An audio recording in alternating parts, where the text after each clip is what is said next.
पुण्यश्लोक अहिल्यादेवी होळकर यांच्या त्रिशताब्दी जयंती निमित्त अहिल्यादेवी सामाजिक व शैक्षणिक विकास ट्रस्ट आणि ऑल इंडिया धनगर समाज महासंघाच्या वतीने विविध क्षेत्रात उल्लेखनीय कार्य करणाऱ्या 300 कर्तृत्ववान महिलांचा सत्कार करण्यात आला आहे।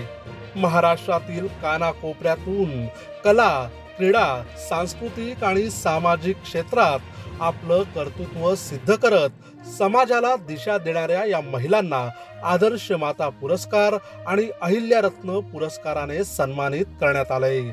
पुण्यश्लोक अहिल्यादेवी होळकर यांच्या विचाराने प्रेरित होत ऑल इंडिया धनगर समाज महासंघाचे महाराष्ट्र प्रदेशाध्यक्ष प्रवीण काकडे यांच्या पुढाकाराने या भव्य पुरस्कार सोहळ्याचे आयोजन करण्यात आले होते।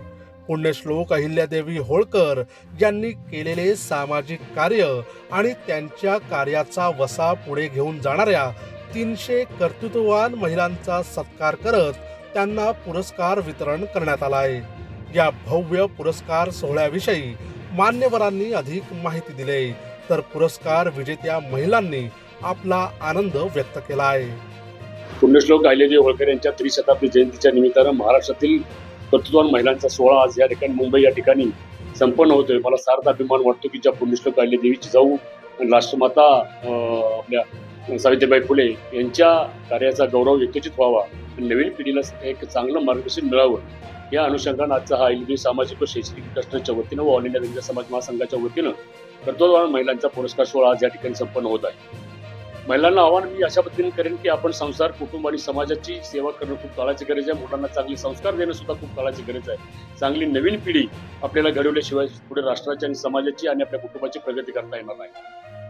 राजमाता पुण्यश्लोक अहिल्यादेवी होळकर यांच्या त्रिशताब्दी जयंती निमित्त जो काही पुरस्कार आयोजित केला आहे त्यामध्ये मला आमंत्रित केल्याबद्दल येथील कार्यक्रमाचे आयोजक आणि कार्यकर्ते यांचे मी मनापासून आभार मानते।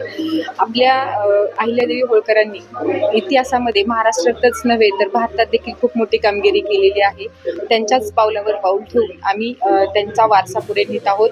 प्रत्येक क्षेत्रात सामाजिक असो, शैक्षणिक असो, आर्थिक असो किंवा राजकीय असो, या क्षेत्रामध्ये आज लेडीज, महिला ह्या खूप अतिशय म्हणजे पुरुषाच्या खांद्याला खांदा देऊन काम करू शकतात। हे अहिल्यादेवींनी त्यांच्या कर्तृत्वातून, कामातून आम्हाला शिकवलेले आहे। त्यांच्याच प्रमाणे आज आम्ही हे कार्य करत आहोत।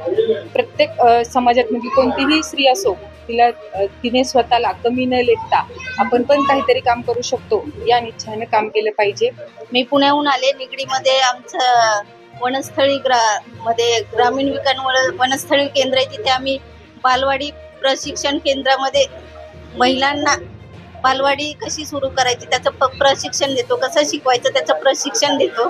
आणि अशा महिलांना 10वी 12वी झालेल्या महिलांना उत्स्फूर्त म्हणजे चान्स देतो की त्यांना कसं पुढे वाटचाल करता येईल, त्या स्वतःच्या पायावर कशा उभा राहतील, अशा मुलांना शिकवण्यासाठी आम्ही तयार करतो। महिलांचा पुरस्कार म्हणजे एक कार्यक्रम प्रवीण काकडे साहेबांनी आयोजित केलेला आहे। महिलांचा पुरस्कार ह्यासाठी केला, आपल्या देशातील महिला म्हणजे उच्च शिक्षण आहे त्यांच्यासाठी पुरस्कार घेतलेला आहे। इथं असल्यामुळे इथे सर्व काही नियोजन सर्व व्यवस्थित रित्या कार्यक्रम व्यवस्थित पार पडलेला आहे।